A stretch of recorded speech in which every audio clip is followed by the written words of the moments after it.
Halo semuanya, perkenalkan kami dari kelompok 1 Offering ICA. Dengan saya, Tadarus Fatan Sofibi. Saya Zevanya Naomi. Saya Singkalista Fernanda. Saya Laura Marius Tohang. Pada kesempatan kali ini, kami akan melakukan wawancara untuk pemenuhan tugas mata kuliah Sistem Informasi Akuntansi. Dan sekarang kami telah berada di Waffles Street 3. Dan kami akan melakukan wawancara. Baik, langsung saja kita mulai wawancaranya. Baik, sebelumnya Kak, dari kami izin bertanya, boleh perkenalkan terlebih dahulu gak jenis bisnisnya apa dan nama bisnisnya apa? Sebelumnya makasih atas kesempatannya udah jadiin Waffles sebagai objek penelitiannya kalian di prodi apa tadi? Akuntansi bisnis. Ini kita bergeraknya di bidang F&B dan beverage, makanan dan minuman. Kita basicnya sebenarnya bukan ke kafe tapi lebih ke eatery sih, tapi bukan resto juga. Kalau boleh tahu produk utamanya apa ya Kak?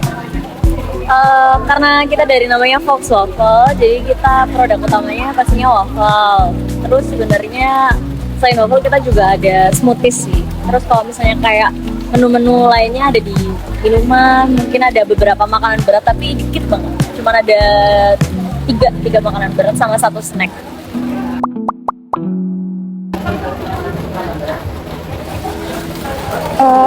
Untuk pertanyaan selanjutnya, bagaimana sih awal bisnis ini dimulai? Untuk awal bisnisnya ini kita buka di tahun 2015. Jadi dulu itu dia bentuknya kayak di kombi gitu. Kalau tahu Volkswagen yang kayak mobil kombi gitu. Jadi kita bukanya kayak gitu, tapi tetap di sini, tapi di latar rumah depan ini. Jadi bentuknya lebih kayak angkringan gitu. Kayak gitu. Terus dulu sebenarnya awal bukanya itu karena sebenarnya awalnya banget emang udah jualan waffle. Cuman kita dulu ada menu-menu lain, jadi ada trial and error kayak croissant, kami dulu, terus ada pizza juga. Pokoknya donat juga ada, dulu tuh banyak banget. Tapi ternyata memang kita lebih mau fokusnya ke waffle aja. Tuh, terus habis itu mulai renovnya. Jadi kan dulu di depan sana, terus renov ke jadi kafe kayak gini tuh di tahun 2022 akhir, terus buka sampai jadi kafe gini tahun 2023 awal. Pertanyaan selanjutnya itu untuk mengelola usaha, apakah ada pembagian tugas atau struktur organisasi tertentu? Sebenarnya kalau misalnya di sini itu struktur organisasinya nggak terlalu yang ringkas kayak di kafe-kafe lainnya atau mungkin di restoran lainnya. Tapi yang pasti kita yang pertama ada owner, terus bawahnya ada finance langsung. Nah kebetulan owner sama finance-nya itu suami istri, jadi dikelolanya bareng. Terus di bawahnya lagi ada marketing sama head kitchen. Jadi marketingnya saya sama head kitchennya ada di dalam itu. Terus bawahku ada lagi, bawahnya marketing ada anak konten. Ada anak konten, dia yang produksi konten-konten di sini. Terus habis itu pokoknya dia eksekutornya. Kalau misalnya aku jadi marketingnya mungkin lebih ke konseptor sama megang TikTok, terus kayak pertemuan-pertemuan sama orang kayak gini. Kalau misalnya head kitchen, dia yang bertanggung jawab sama seluruh kejadian operasional yang ada di kafe. Bawahnya ada karyawan. Kita ada 5. Oke, selanjutnya kami ingin bertanya Kak, kalau alur kegiatan usaha di sini dari bahan baku sampai menjadi produk yang dijual ke pelanggan itu gimana?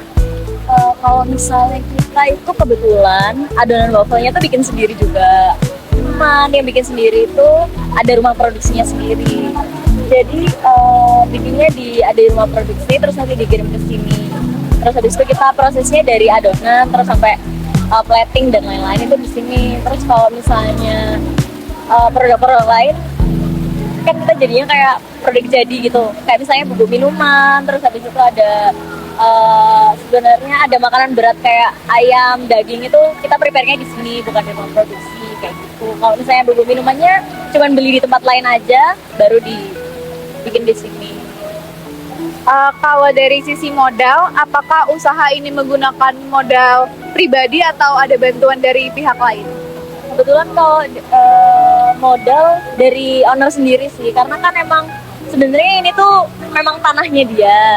Jadi kalau misalnya dari segi sewa bangunan itu enggak, jadi kayak cuman bangun aja. Selanjutnya, kami ingin bertanya tentang gaji karyawan di sini. Untuk sistem penggajian di sini, biasanya karyawan dibayar berdasarkan harian, mingguan, atau bulanan ya? Kalau di sini pembayarannya bulanan. Jadi setiap tanggal 30, 31 atau 29 kayak gitu. Kalau boleh tahu penentuan gaji karyawan itu berdasarkan apa ya? Kalau penentuan gajinya berdasarkan masuknya sih. Jadi di sini tuh dalam 1 bulan itu dia dapat libur 1 kali dalam seminggu. Jadi dia kalau sebulan itu 26 kali masuk, jadi 26 kali gaji. Terus kita ada gaji pokok, ada uang makan, ada uang transport, bonusan, sama ada employee of the month gitu. Jadi kalau misalnya dia, kan kita kerjanya 8 jam. Kalau misalnya dia full 8 jam, dia baru dapat uang makan sama uang transport. Kalau misalnya nggak tepat waktu kayak telat atau apapun itu, jadinya dipotong. Cuman kita ada toleransi keterlambatan itu 30 menit. Jadi di atas itu baru dipotong. Potongannya per jam. Baik, untuk absensi atau kehadiran karyawan itu, apakah ada pencatatan khusus seperti daftar hadir atau sistem tertentu ya? Kalau absensi di sini, jadi sistemnya itu kita pakai spreadsheet gitu, kayak Excel. Untuk shiftnya itu udah ditentuin sama head kitchennya dari misal hari Minggu untuk 1 minggu ke depan. Jadi misal orangnya jadi tahu nih masuk pagi, masuk siang, masuk middle kayak gitu. Terus kalau misalnya ada terlambat atau apapun itu, head kitchennya yang tanggung jawab buat nyatetin. Karena kebetulan di sini head kitchennya nggak libur, jadi masuk terus setiap hari. Jadi bisa kontrol karyawan-karyawannya siapa yang telat.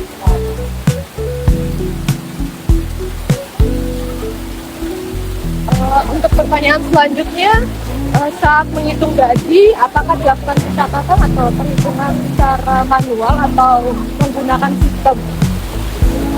Kebetulan untuk pendalaan gajinya manual sih, jadi kan ada absennya gitu.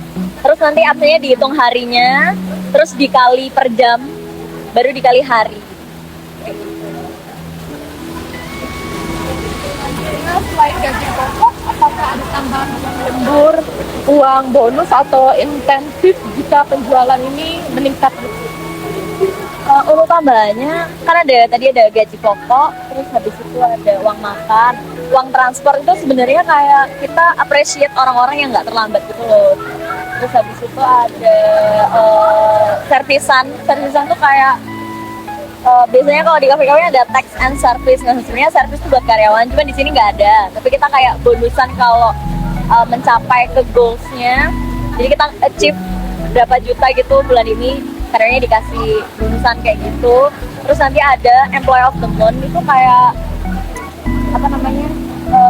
Misal dia kinerjanya bagus, kayak nggak pernah telat, terus dia bersih, rapi, nggak pernah dapat komplain dan lain-lain, itu juga dapat kayak apresiat berupa uang juga dari kita. Terus habis itu kalau misalnya lembur tentunya pasti ada tambahannya juga. Itu sistemnya kita bisa 1/2 jam atau 1 jam. Jadi sebenarnya sama sih kayak pemotongan gaji dia terlambat. Itu kalau misalnya lembur juga ada. Terakhir dari kami itu proses pembagian gajinya tuh gimana ya? Kayak misalnya langsung tunai atau mungkin ditransfer. Kebanyakan sih kalau misalnya gaji pokok itu kita pasti di transfer.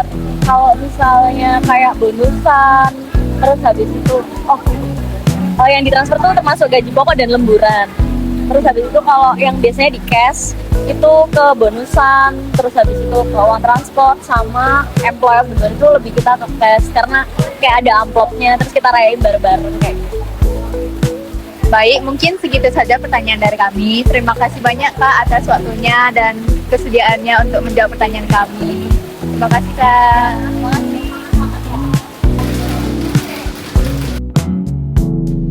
Jadi dari wawancara ini kita dapat mengambil kesimpulan bahwa siklus penggajian dari Volkswagen melibatkan 2 departemen. Yang pertama, Departemen Kitchen, Dan yang kedua, Departemen Finance. Nah, Departemen Kitchen sendiri bertugas untuk mengawasi bagian absensi dan performance dari para karyawan. Kemudian akan disampaikan ke Departemen Finance yang kemudian akan menggaji mereka berdasarkan performance yang sudah disampaikan oleh Departemen Kitchen. Sekian dari kami ucapkan terima kasih. Bye-bye!